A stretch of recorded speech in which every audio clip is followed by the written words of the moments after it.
Hello everyone, my name is Muninder Singh and welcome back to your YouTube channel Job Buddy.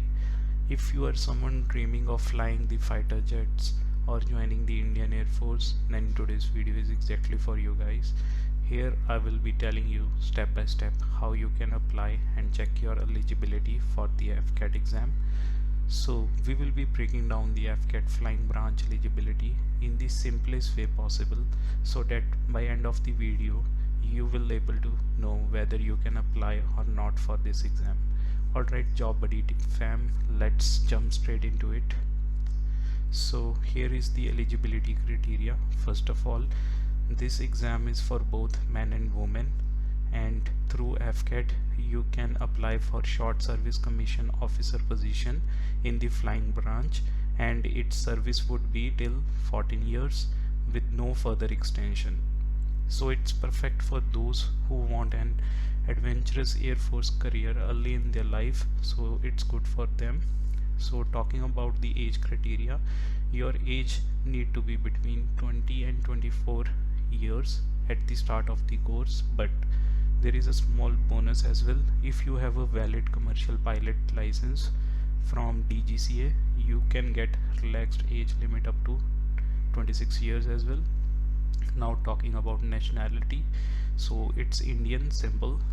Marital status, you should be single when you apply, and gender, both men and women can apply for this position.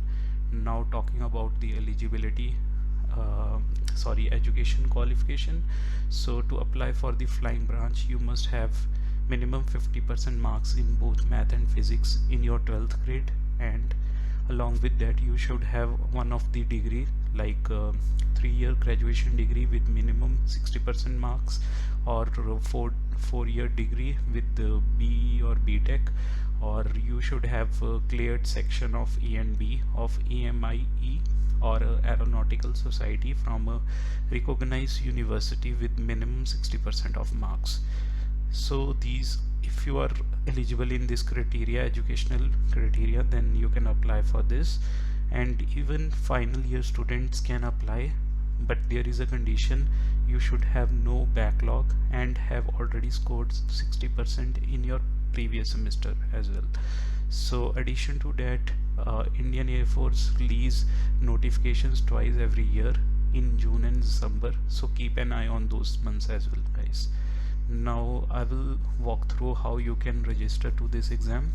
So I will be sharing this link with you in the description. You can open this link. If you scroll down, you will see this news populating here.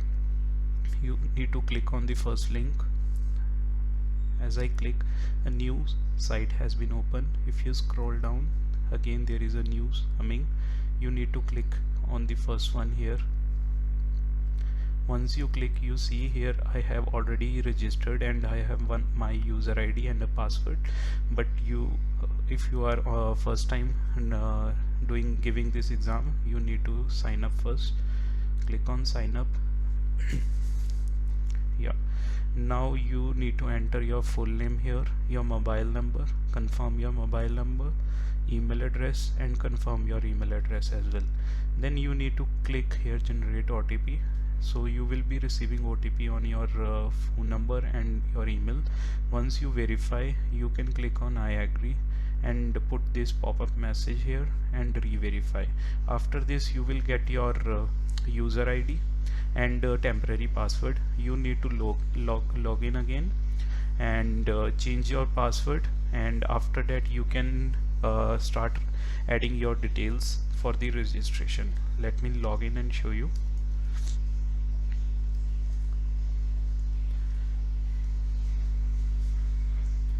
So yeah, I have just entered into this application. You just need to click go to application here. If you click here, it will take some time in loading the page.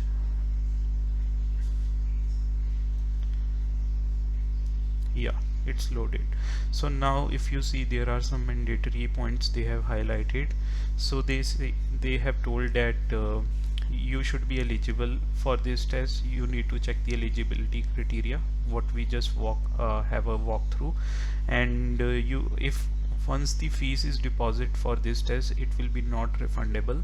And so if you have interest in this exam, then only please fill this exam, because the fees will not be refundable for this exam. So let's see what all personal details you need to fill. So this application number would be whatever you will get from the registration process.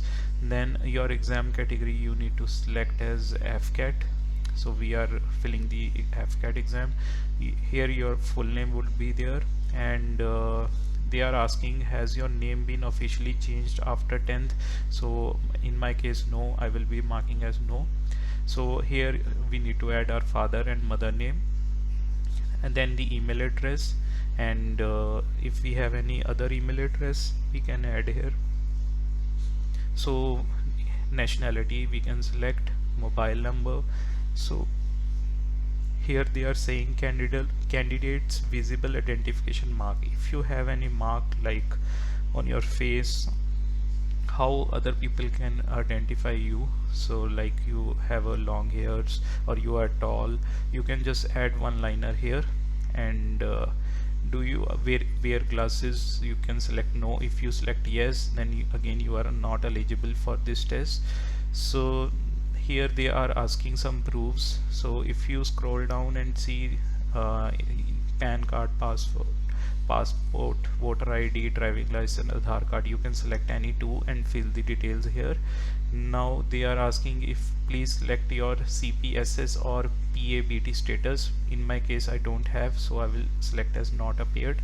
Do you have current commercial pilot license issued? No, I don't have. I will select no. Are you serving airman of IAF? No, in my case. Do you have NCC air wing? In my case it's no again. So now I need to select gender from here. Now after selecting the gender, you need to select your marital status. For applying for this test, it should be unmarried. If you are married, again you are not eligible for this test. So here you need to fill your date of birth, and after that here is the test city preference. So you can select your state from here and a city. So recommended is you need to select all 5 states, different states and different cities, or within your state you can select multiple cities for a test. According to the seats they will refer you a lot for a test. Simply you need to save and move next. In my case I'm not eligible for this test, so they are not I'm not able to move ahead, but I will explain the further steps here only. So next will come the communication details that you need to fill, then your qualification details, whatever qualifications you have, then the course preference and additional details there would be some. In the last there would be document and the payment submission. Once you're done with your payment, you will receive an email of completion of your application and the payment, online payment done on your registered email ID what you have used. And once that is done, then your test, so filling this test has been completed.